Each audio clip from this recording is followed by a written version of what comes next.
Cette remise d'attestation marque la fin de 2 semaines de formation de 16 conseillers et facilitateurs sur le budget participatif sensible aux jeunes et aux enfants. L'initiative s'inscrit dans le cadre du projet de promotion de la participation des enfants et jeunes en Afrique, PPJE. Sont organisateurs de cette session internationale de formation Anda Ecopop, Social Watch Bénin, l'Association des jeunes engagés pour l'action humanitaire AGA du Togo et l'Observatoire international de la démocratie participative en Afrique, OIDP Afrique. Cette session de formation rentre dans le cadre d'un programme global qui s'appelle WIDE et qui est orienté vers les enfants et les jeunes, comment les impliquer à la gouvernance dans les 3 pays qui sont sélectionnés, qui sont les pays cibles. Dans chaque pays, nous avons sélectionné une commune dans laquelle le programme va être déroulé. C'est Boycon au Bénin, c'est Golfe 2 au Togo et c'est Golfe Sud au Sénégal.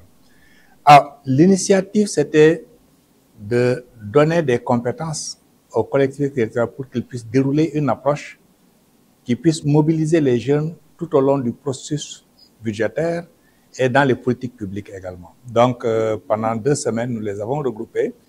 Une première semaine en ligne où ils ont passé en revue les aspects conceptuels et méthodologiques de ce qu'on peut appeler le budget participatif pour enfants et jeunes.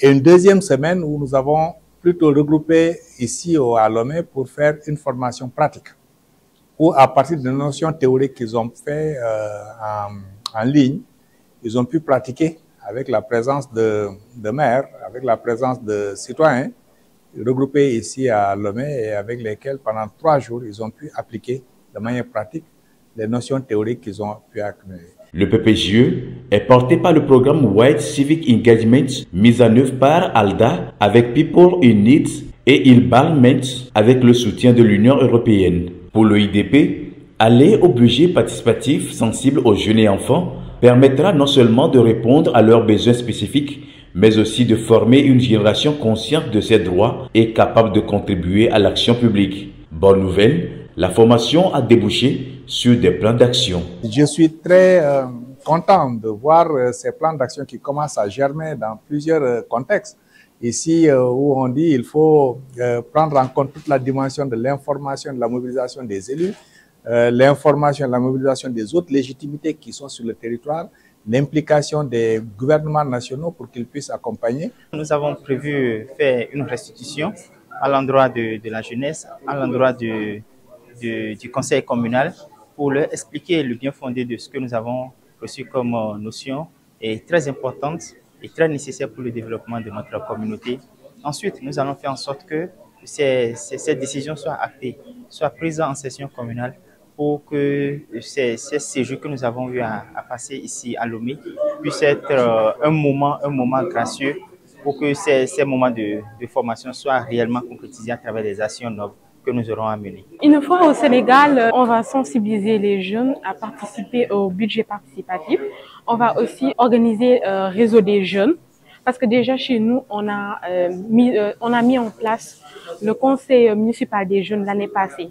Donc cette année, le 24 avril passé, on a eu un an. Au Togo, un point focal est désigné et travaillera pour une meilleure implémentation de ce genre de budget dans les municipalités et collectivités territoriales. Notre mission en tant que point focal national de l'OIDP Afrique au Togo, c'est d'amener les communes du Togo à expérimenter le budget participatif sensible aux jeunes et enfants.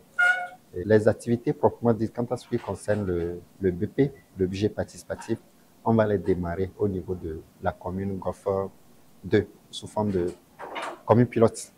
Et lorsque nous aurons à capitaliser les acquis, les expériences de ce que nous aurons à faire maintenant, nous allons le mettre à l'échelle avec d'autres communes sur le territoire national. Pour arriver à cette certification, les facilitateurs ont été mis à l'épreuve en outillant les élus locaux de la commune à Gonivé 1 et d'autres acteurs de la société civile sur le budget participatif jeunes et enfants. Le sujet a intéressé avec des attentions particulières sur certains modules. Le premier module, comprendre le budget participatif, a retenu mon attention. Comment faire la cartographie des acteurs? Ça aussi, ça va nous permettre de voir tous les acteurs qui vont intervenir dans notre commune et jauger la capacité et voir qu'est-ce que nous devons aller rechercher en dehors de nos acteurs. C'est une plus-value pour aussi ma commune. Nous allons faire la restitution avec les élus qui ne sont pas ici. Le module qui a retenu mon attention, c'est l'analyse de la réalité de la collectivité territoriale, parce que ce module m'a permis de voir l'outil SWOT de manière différente, en faisant le diagnostic stratégique et prospective de la commune. A aussi trouvé un intérêt particulier à cette formation le chef traditionnel de la communauté Ando, Togbe Doji Agbozogidi. J'ai au moins 56 notables. Ça me permet maintenant de léguer à tout un chacun de ces notables-là à cogiter à l'écriture normale d'un budget. C'est-à-dire, je suis chef quartier. Qu'est-ce que tu veux pour ton quartier?